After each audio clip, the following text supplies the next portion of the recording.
The Suzuki SV650. What is it? It's a mini twin. No one wants an inline 4 anymore.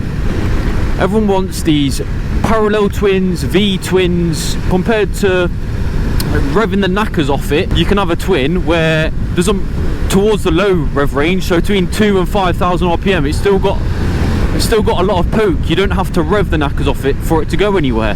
What makes this bike good? Good points are it's reasonably priced. It's around £7,000. As in terms of electronics, the SV650 is fairly basic. It's got ABS, it's got the standard LCD screen, but it's also got this low RPM assist sort of thing, so it stops you from stalling essentially. I will just give you a quick demonstration. So if you look at the RPM there, I'm not holding the throttle at all, my hand's going to be on the tank. If you release the throttle, the revs pick up. Commuting to and from work, it's a nice little assist, especially with traffic. In terms of the engine, the Suzuki SV650 has got 73 brake horsepower, which isn't a lot, but it also makes it A2 compliant. So if you are an A2 license holder, you are able to ride this bike. It's got 64 Newton meters of torque, which again is a rather torquey engine. In the tank is a 14.5 litre fuel tank. So if you do fancy doing a long trip, we're looking at around 68 miles per gallon, which again is fairly decent. The competitors, the Z650, the MT-07 and the new Hornet. So as I've ridden the Z650, the MT-07 and the SV650, I'd say the SV650 is quite dull compared to the others. I'm not saying this is a bad bike at all, because for value for money, what you get, it does what it says on the tin. There's not much more to it, but in terms of comparing it to the MT-07 and the Z650, it feels like it's a bit more sensible. I know they're all A2 compliant bikes, they're all in the double figure brake horsepower range, but I just think it does lack a bit of character behind it. It doesn't have what the MT-07 has, and it doesn't quite have what the Z650 has. Now, the SV650, by all means, it's not a terrible bike. It gets you from A to B perfectly fine. Commuting to and from work, it's not a bad bike. It does, like I said, it does what it says on the tin. It will get you from A to B. It's a V-twin, so it's rather torquey. Like I said, it's a bit dull. It lacks character compared to the MT-07. The MT-07 is kind of like the new replacement for the Bandit. For all you Bandit era people, the Bandit was sort of a hooligan's bike. It was something to have fun on, and that's what the MT-07 is. It's designed for that. Whereas the SV650 is kind of like a gentleman's bike, you know. It kind of, I say gentleman's bike, it like I said, it's a bit tame.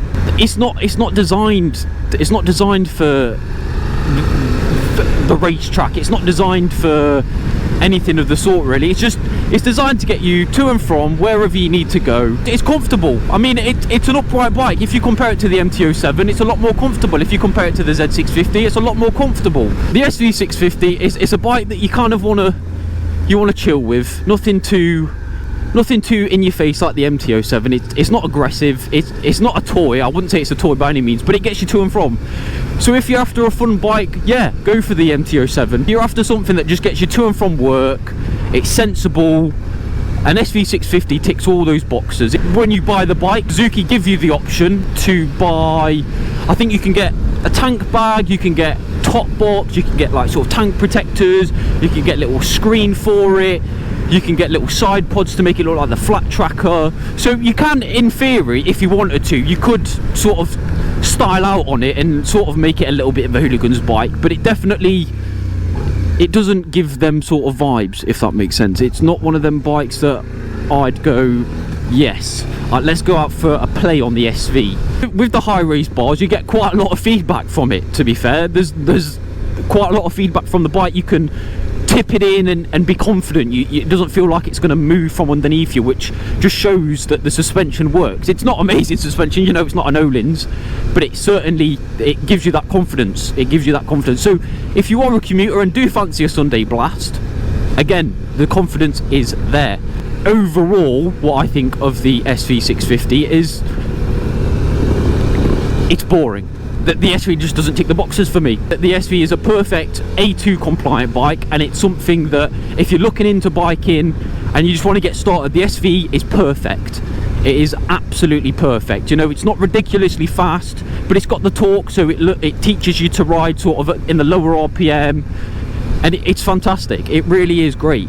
But for me, for an experienced rider like myself, or some of you guys who are experienced, it's not an amazing bike. Well, I say it's not an amazing bike, I'm slating it quite hard here. It's a decent bike, but it just, MT-07, that's all I'm saying. Go back to the MT-07. If you're wanting a bit of fun, an experienced rider, go for the MT-07. It's a hooligan's bike. But if you want something sensible, get the SV.